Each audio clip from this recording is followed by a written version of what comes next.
You're listening to the Perth Property Show, Australia's only weekly property podcast by West Australian experts for West Australian listeners. Catch your latest episode every Monday at 7 a.m.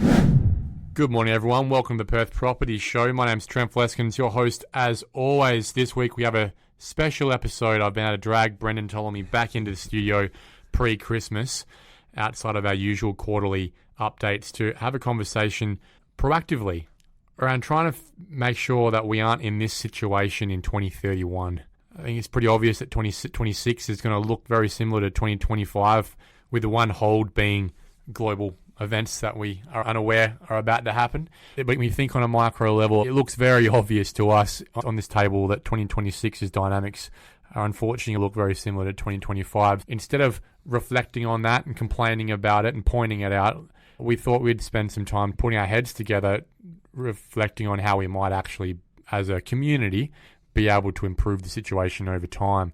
Brendo, thanks for your time again, mate. Yeah, Trent, thanks for having me in, mate. It's great to be here and great to talk about something a bit more structural, maybe do a little bit more problem solving or throwing around a few more ideas other than just talking about how crazy the property market is. That's right. And as an update on where the property market's at, we are still sitting at around 3,000 properties on the market. Yep. A balanced one's 13,000. Yeah. The worst it got was 17,000. Yeah. We thought last year, when we hit 5,500, that we'd be heading in the right direction again towards a balanced market. In fact, we're lower than the low last year. Yeah, and we've been under 2,000 single residential dwellings available on the market for most of this year, which is a crazy idea. It's not tenable, and what happens is mobility just goes out the window. The people that need mobility, first home buyers and downsizers, they're the ones who suffer the most from a lack of mobility. They're the ones that are suffering the most from this situation.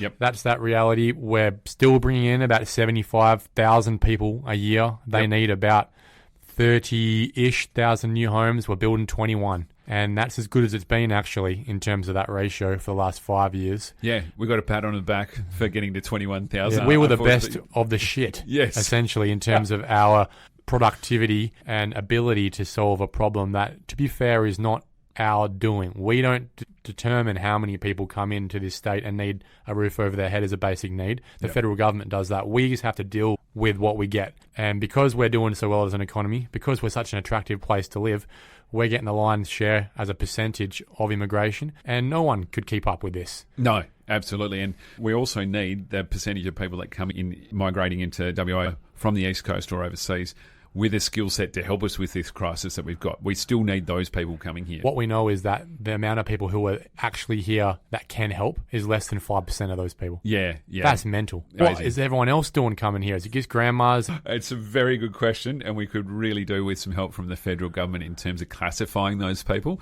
and making sure that they absolutely have the skill set that we require. Is this our first point of what we could be doing to help fix this problem right now? Is not stopping immigration, that sounds xenophobic, but being very deliberate with the federal government about, if you're going to come, you've got to contribute and help the problem, not make the problem worse. Yeah, it's really interesting to think about that skill set. One of the things I've noticed in the uptick in the activity that we're experiencing, this boom versus last boom, is I've been hearing most recently in the last month or so as just project managers. This sector of the marketplace in terms of employment was described to me as the white-collar construction workers, so the people that manage the projects and get them out of the ground. Unfortunately, the pressure on that sector continues to go through the roof because the state government have decided to build or renovate some hospitals. And so suddenly we need a whole lot more of those people either to design that or manage that project. And then build it, which is competing with the people building our homes right now. And look, absolutely. It is, again, that is the other basic need, really, is that hospital care. That is the second biggest critical issue in Western Australia, so you can't leave that on the wayside. No. It would have been nice if it was done instead of the Yanchep train station or the Canning Vale train station, to be frank. That money would have been the same. Yeah. But it's got to get done, and all it's going to do is continue to make the cost of supplying new land more expensive again. The cost of sand is double what it was 5 years ago. Limestone blocks, double what it was 5 years ago. These are the things that we need in the land that's being developed right now, and that just means land is getting close to double what it was 6-7 years ago in terms of its cost. So the first one there is, John Kerry, please speak to the federal immigration minister, Tony Burke, about what he's planning to do on who comes into this state. Not how many, But who? Yep. And also, I would encourage the state government to go hard in terms of advertising campaigns in the East Coast again. We're not going to get anyone out of Queensland. They're all going to start building for the Olympics. New South Wales, I think there's a chance that you can distract some tradies out of New South Wales in terms of lifestyle proposition. And most importantly... Cost of living. Yeah, Melbourne, Victoria is a huge chance for us. They're coming out of a lot of tradies in that marketplace, coming out of significant government projects. We should be going to them in terms of advertising cost of living here, better wages here, and a much better lifestyle, and trying to attract them across the country. Let's turn our focus to the local governments. What we do know as developers, people in the industry, is that local government planning risk is one of the biggest risks facing developers when it comes to doing any sort of infill. Urban expansion, not so much. There's not that many people complaining about it. There's not that many neighbours. When it comes to infill and apartments, it's huge. And I think there's two layers to this. One is how many people have a say, and that comes down to decision making. A lot of that's already started to transition away from the local councils, not the cities, not the offices, the councils, but also how many councils there are. Now, you've spoken about this before, the amount of councillors there are in the western suburbs, for example, where a lot of people would love to live if they could have an opportunity, versus maybe the city of Melville. Yeah. So if we relate councillors back to population, by my count, and this has changed slightly recently, mainly because of the fact that the City of Nedlands has gone from 12 or 13 councillors down to 3 because they all got sacked. But if we set that aside, before they were taken out of the market, so to speak, between UWA and the Fremantle Traffic Bridge, there's 63 councillors operating in the western suburbs, and I'm including town of Cambridge in there as well, going a little bit further north. And I just ventured to people, if you're trying to get anything done, if you're trying to run a business, run a school, run a community development, run a community sporting organisation, something like that, if you've got a large amount of people on a committee, it slows down decision making. And there's that old joke about the best committee is a committee of one, and maybe some people really like that idea. I'm not suggesting that's the case here. All I'm suggesting is that if we're trying to get progress in these locations and come up with ideas and evolve a discussion, then having the same councillors come back every single year and having 63 of them around with an opinion isn't going to move us forward anywhere, because each of those 63 is representing, on average, a couple of thousand people. I think it's just way too many people and oversaturated, and it costs a lot of money to run. Each of those councils has a CEO, has a CFO, has a COO, has people managing operations. Health I know and they safety. share some assets and bits and pieces. They're really expensive places to run. And then you go down to City of Melville, which has essentially those 63 councillors are looking after 100,000 people. City of Melville's got, I think, 10 councillors, and they've got the same population, 100,000 people there. So why do we need those two different models? Why can't we move on to having the same model north of the river as to south of the river? Or we think about the cost of rates continually going up. Well, one of the biggest factors is salaries. Right? Absolutely. We don't need to be paying that many people to have duplicated jobs. And that's something that I would have thought in what is essentially an autocratic government right now in Western Australia, where if they wanted to, and often they can do what they want, and especially, to be frank, in a location that isn't supported by the Labor government for the most part, this is the time you'd be merging these guys. And I'm not just talking about the western suburbs. There's a number of cities out there that just don't need to be separate. Look at Fremantle. There doesn't need to be an East Fremantle and a Fremantle. Bassendean and Swan, really? What are we achieving there as well? So there's opportunities, I think, to save on rates for starters, not really a housing problem, but more importantly, start to reduce the amount of decision makers. And then when you've got less of them, you probably increase the quality of them. And this is where I want to then go on to our third point, which is, let's be honest, why are the local doctor, journalist, retiree, landowner / developer, whoever it is, why do they have the prerogative to be making development decisions with their total lack of experience at a local government, local council level? And we've seen that be taken away very pragmatically by John Kerry and Rita Saffioti over the last 5-6 years, progressively taking a lot of those decisioning rights away from local councils and bringing them into a state level. I'm a big believer that the local city officers should be assessing in terms of preparing reports, because they understand the local nuances and it's a good resource to be able to use, right? But then the decisioning should be done by a professional and only professionals. And that's state development units, that's commissioners, that's JDAPs. At no point in time in the future should we even be asking the local council, which is made up of the physio down the road and the local green grocer, whether we should be approving a apartment development or not. Come on. Yeah, and the irony of what I've always found with reading through the articles about the planning meetings at a council session is that the council are paying a qualified planning professional to review an application, whether it be a single residential dwelling, multi-storey apartment block or an office building. They're paying that person good money. They've been to university, they've studied, they've got qualifications. They come to a council meeting and say, we recommend that we approve this.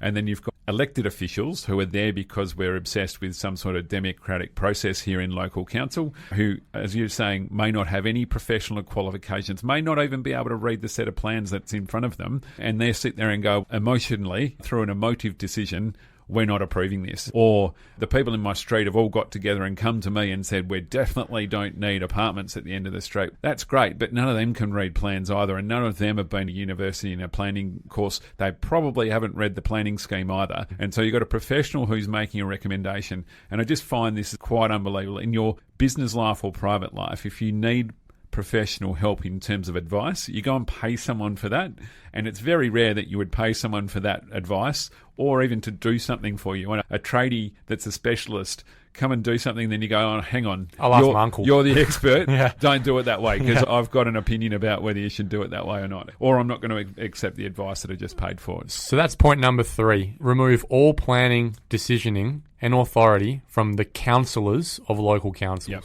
And so the other really big point we need to make here is that these people and the councils and the structure of that system have had the chance to approve and improve the locations in which we live across Perth over a long period of time. And they haven't, in good suburbs right across Perth, created the accommodation options that we needed in our marketplace to develop and evolve and mature as a city. And so we're predominantly still a single residential location or in terms of places to live. Because the reality is infill is hard. And I think for the most part, a lot of this has not come from pure opposition to infill. It's come from a lack of intent to infill. Yep. And because it's so hard, you actually need a lot of intent and a lot of people on board pulling together to get this thing. It's actually really hard to build a boat if you don't know how to build a boat. And so you actually need a lot of people pulling together with the same intent to go, yeah, let's figure this out. Yep. And if you don't have that, then no one's going to build that boat ever. Yeah. And it's the same thing with an apartment building. And so NIMBYism comes into it, but also just comes from a lack of cultural intent where, for the most part, it's just not necessary individually for self-interest for these things to happen. That's not to suggest, though, on a broad spectrum within the city, it actually would be of high value. Yeah.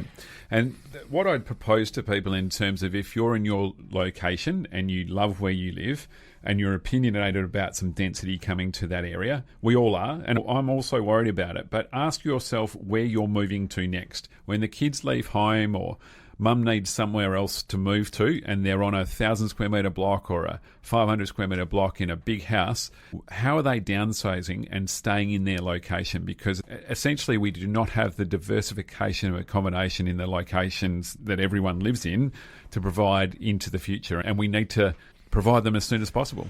Stamp duty is our number 4 point, and this is obviously not a planning thing, it's a finance treasury thing. Yeah. I understand that there are a number of people within the bureaucracy that actually are pretty unhappy with the situation right now. It's actually not very fair. Yep. Think about 5 years ago, a young person buying a median house price home at $450,000. The amount of stamp duty they'd have to pay to get into the market, which is a huge inhibitor to getting into the market with regards to savings, was zero, because the threshold was equal to the median house price. Now the house price is about $800,000. The stamp duty on that is about $40,000. Yep. Now, if you're using 5% scheme, you're spending $40,000 on your deposit. If you're using Keystart, it's only $16,000 as a 2% deposit, and you're paying $40,000. The headline here could really be the Treasurer of the West Australian government is ripping first home buyers off by a factor of $40,000 a pop to a total of $1 billion a year. And it's embarrassing the riches now, and it shouldn't be in a situation where the richest state is so greedy that it's taking from its poorest and ambitious people. Yeah, it is. And the thing that's always troubled me about this is that you get nothing for it. It is an empty, non-productive, anti-productive tax.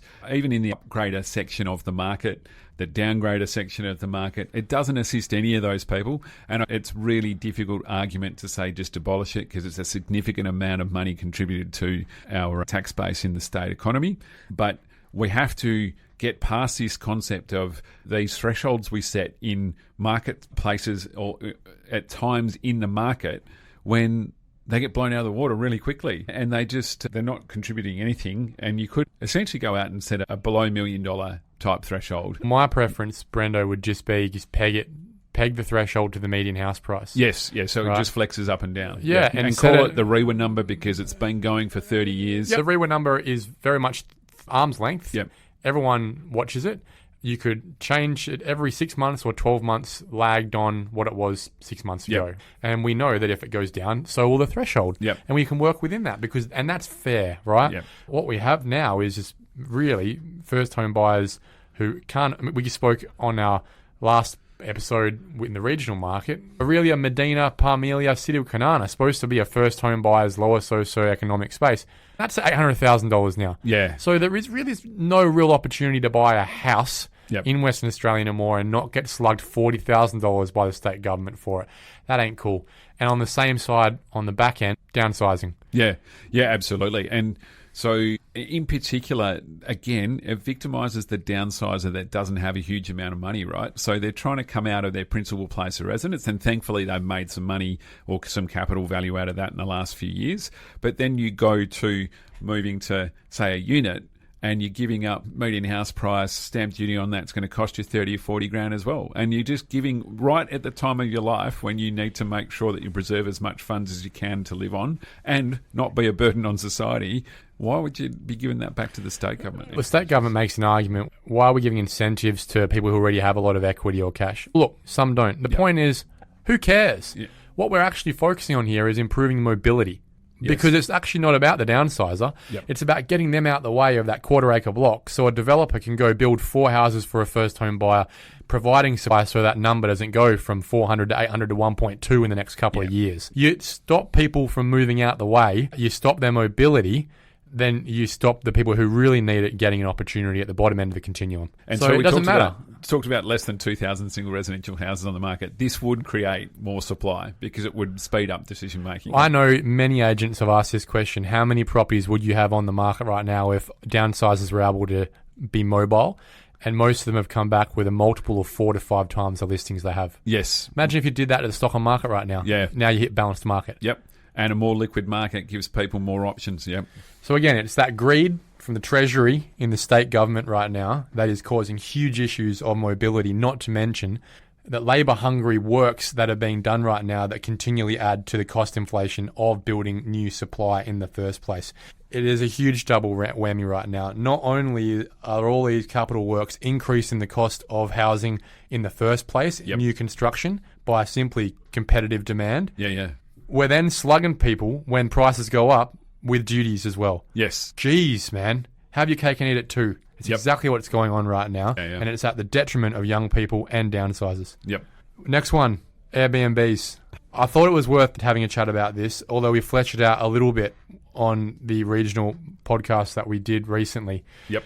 There is an argument to suggest that the carrot rather than stick incentive on paying people to turn their Airbnb into a long-term incentive hasn't really worked. Yeah. It's been a drop in the ocean. There are people calling for real reform here and taxing Airbnbs to try and disincentivize them from Airbnbs to go back into the long-term market. Yeah. I'm open to hearing a counter-argument on this, Brendo. What is it? Yeah, so it's really interesting here that the market moved so quickly to embrace change, to embrace technology, and at its most stark, it's greed, i.e. you're looking for the highest rental return you can get out of an asset that you own.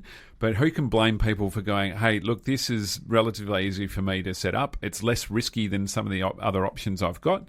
I happen to own a property in a great location that other people would like to share in, and I've worked out in the marketplace that they'll pay X dollars per week to rent my place as a holiday home, whether it be a one-bedroom unit through to a luxury house. And I'm deciding that's the choice I'm going to make with my asset. And then obviously the long-term rental market takes it out of that marketplace.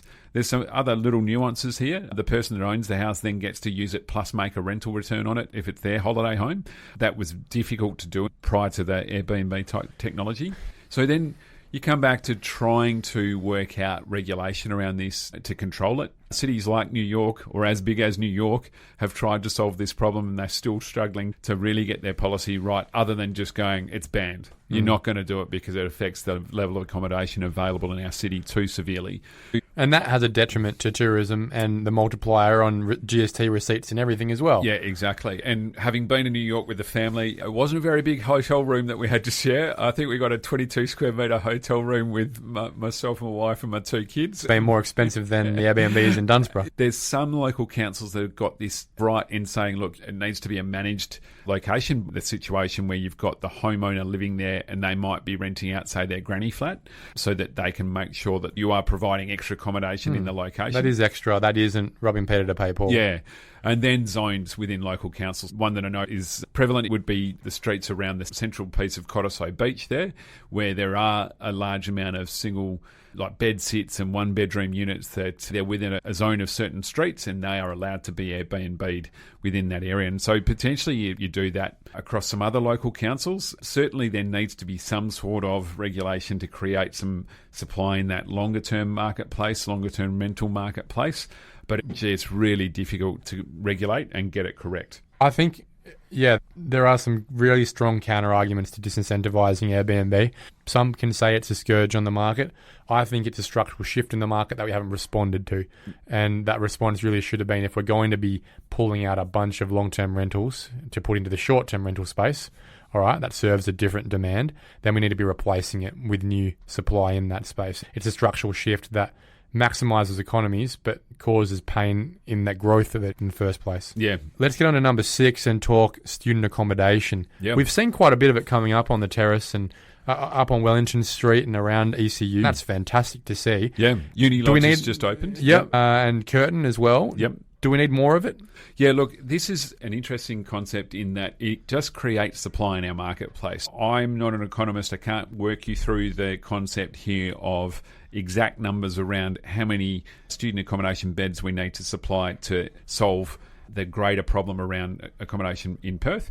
But at the moment, we're constructing about 2,500 student accommodation beds just within the Perth CBD there. That's across a few projects. So Uni Lodge just finished. There's one at 609 Wellington Street, and then there's Urban Place out the back of the RAC Arena. That's a lot more apartments than we're constructing across all of Perth for the long-term ownership market. Yep. So this is a more economical construction. By that I mean it doesn't need things like subterranean parking and or car parking potentially at all, because the concept is that the students aren't rolling up in cars. Little things that I heard from builders recently, you can get your bathroom accommodation or pod constructed off-site, so it might be in a factory in Perth or even in China, and you can slot that into your building. And how's this? You can have it as a step-up design because of the design of student accommodation and the proposed person who's using it, as opposed to if that was a long-term residential apartment, it needs to be a step-down design because of planning and building regulation requirements. So that makes a slight difference in design and a huge difference in cost in terms of how you can put the building together. So what we've found in our marketplace here is capital, number one, to be able to get these projects out of the ground. And it's international, it's both local and international. It's available, capital. Isn't it? Yeah, that capital's coming in. It's the super funds that are really pushing this stuff. Yep, and some overseas cash as well. And then builders that are skilled in actually building this type of accommodation, not to bypass the designers who have come up with some really good designs for this type of stuff. And then obviously the end user demand. So we've built ECU in the city there, 10,000 students and staff coming to use that facility into the future. And so what better place to put the accommodation than right there in the CBD? And this is an economy-changing project. We're diversifying the Perth CBD economy and the WA economy by bringing a university to the CBD and then the accommodation and i.e. the users of that to the CBD, and it will change the face of the CBD for years to come. Do we need more of it? These are our policies of how we fix things. Do we have enough of it? We've got a lot of students coming on an annual basis at the moment. Is this what we know is they're still sucking up a lot of our rental market? Yes. Yeah, so we do need more of it. There's some more coming in Northbridge, some more coming at UWA down into Nedlands there. By the look of me, it needs to come in hundreds of beds at a time. So the Sarona Capital building, the Uni Lodge building, that development has 736 beds in it. That's a huge amount of accommodation to bring into marketplace. whilst everyone's going, why are we doing this? We're in an international competition here in the education industry to compete against Sydney, Melbourne, Brisbane and overseas marketplaces to bring students to our marketplace. And essentially Asian students. We're up against Canada, America and the East Coast to get Chinese, Japanese, Korean, Singaporean students. Yep. And this drives our economy, okay? So the average person, why do we want the students in our marketplace? Makes our universities viable in terms of them paying their way, but it also makes our retail in the city really viable. Suddenly we're going to have good cafes, restaurants, pubs, bars to eat and drink in. It makes our city more vibrant and makes it a much nicer place for all of us to live in. So is the current fiscal setting incentivizing enough student accommodation? Should there be land set aside by the state government to say, hey, who wants to build here? Discounted price, infrastructure, sort of stuff that's already happening, really. Yeah, so far, it would seem to me that the marketplace has worked it out. We don't need government incentive to be thrown at a developer that's going to do student accommodation. That incentive would be better thrown at, say, apartment developers that are providing long-term accommodation. Okay, so it sounds like the scorecard there is fairly balanced, to be honest. Well, we've set out a vision and we're executing the vision and it's working, and it's an example of where we can actually get something done in this city, and we've built it. We just need the people to come now. Keep doing it. Number 7, we saw the housing diversity pipeline 1, 2 and 3 now. This is essentially where the state government through DevWA and other agencies like Department of Education look at their books and go, hey, we got this land that we don't use. Who wants to buy it off us? They put it up for tender. What we do know, though, is that's been quite restrictive and quite restricted to land that is ready to go in some instances or easily developable. Yep. Doesn't need a scheme amendment. I think we know there are still a number of lots out there on remnant government land that maybe need a bit of planning to go, but certainly if that did happen would open up massive tracts of land still. So we think there needs to be a HDP 4, Housing Diversity Pipeline 4, which opens it up even further. It doesn't restrict it to ready to develop. It actually just helps build out the bandwidth of DevWA, which I think is drowning under its own demand in the first place. Let local developers go out there and take the risk and add supply themselves. Yeah. And so the government had a scheme there that is being used at the moment by developers, but it hasn't been successful. So really what we're thinking here, evolve it, change the rules a bit, make it easier for a developer to become the preferred proponent is the terminology on some of these sites. I think in terms of connecting this back with John Kerry and Rita Satt's idea of the transit-oriented development that they're coming up with, you expand that out to some other locations. So remnant government land, remnant local government land, all over Perth in really good suburbs close to good infrastructure.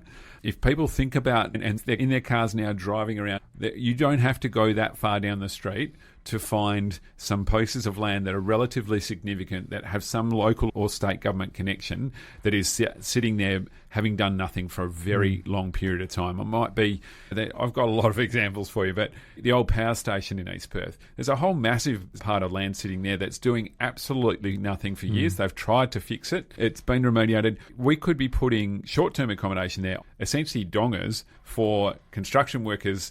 Here's your preferred accommodation for you guys to live in so that you can help us build our city up. My other favourite one is good old North Freo. I used to live in North Freo, the train line between Victoria Street Station and North Fremantle train station.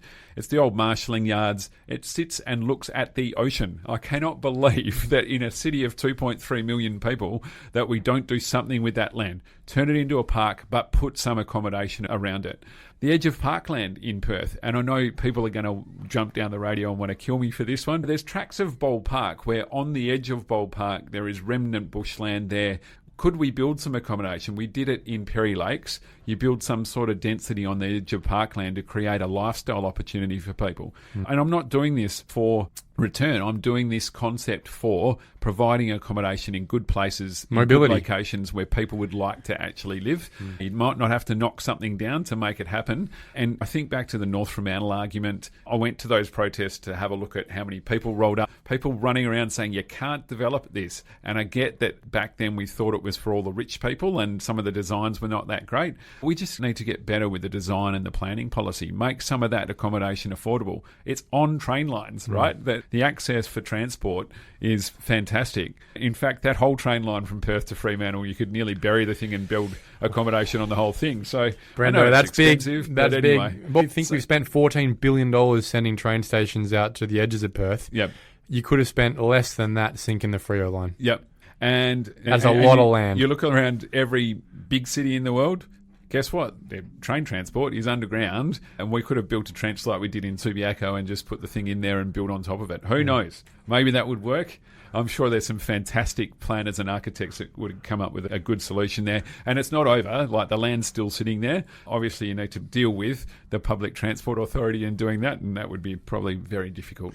Brendo, there's 7 ideas pre-Christmas that we've come up with. Some of them aren't new. Some of them haven't been thought about to the deepest extent, but a lot of them have. And a lot of them have been thought about by people who think about this even more than us. Yep. And it's time to start acting on it. It's time to get with the times, update our local government situation, update our stamp duty situation, improve the culture around what is essentially what I think a wartime crisis situation that we've been talking about this podcast now for 7 years this week. Yes, it's crazy, isn't it? And I would encourage everyone to engage with that concept of the education economy that's coming into the CBD there, because we can use that as the example of the state government, the federal government had a vision there. Developers have brought private money to it as well, and it will result in a more vibrant CBD for Perth into the future. Mate, thanks a lot again for this year. 7 years we've been doing this together. Wow. Congratulations. Congratulations to you for building the pod. Who would have thought?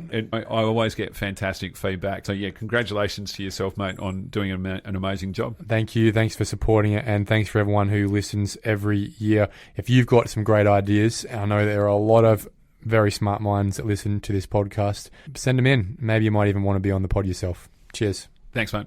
Thank you for listening to another episode of the Perth Property Show. If you've only just joined the conversation, you can catch up by heading over to our website, perthpropertyshow.com.au, subscribing to the podcast, or joining our Facebook page. Don't forget to tune in next Monday at 7 a.m. for more expert insights, local analysis, and suburb spotlights. Happy hunting!